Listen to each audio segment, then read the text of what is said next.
So there's one more step I want to cover with you tonight, because when I first was making soap, I didn't know what to do next. I had my stuff already poured in the mold, but I had dishes and some scary dishes from Lye.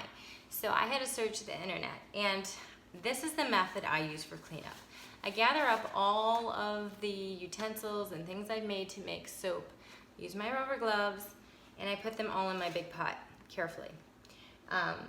If you touch something again that had the lye, keep your white vinegar handy and give it a good rinse. I like to rinse off my countertops with that. The newspaper I was using to measure the lye out inside and out, I fold up very carefully and put into a garbage bag right away.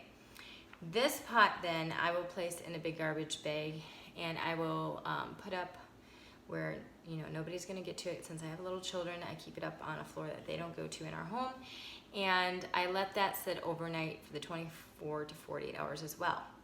And then in the morning, or whenever it is done, it'll get thick and hard just like your soap will, and I rinse this out with hot soapy water and vinegar as well. And that is a way to clean up your soap making utensils and supplies. The other thing to keep in mind is that what you're using for making soap, you do not want to use for anything else. So what you've got for pots, spoons, your immersion blender, all of that should be kept aside for your soap making DIYs, because it's not something you want to use for making food after this. So my best tip is look for all these supplies at a secondhand store if you can. It's a great source for picking up the items you need, and then to keep them for future soap making. And now you will be able to help your friends make some soap. So I hope you enjoyed our class.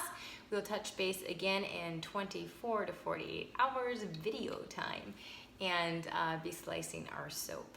And I really hope you've enjoyed this class. Please post pictures of your soaps. I'd love to see them. Soap cutters are going to come in handy. I've gotten two. Here in Canada we have a store called Michael's, and that's where I pick these up. They also are on Amazon. You can find some of these in your kitchen type stores. So this one's just a flat blade, and that one's really nice. But this one has a little beveled edge, and it makes a real pretty edge on the soap. So that's fun too. Sometimes I mix it up in both. So that's all for me for tonight. I will talk to you after the soap is ready to be cut.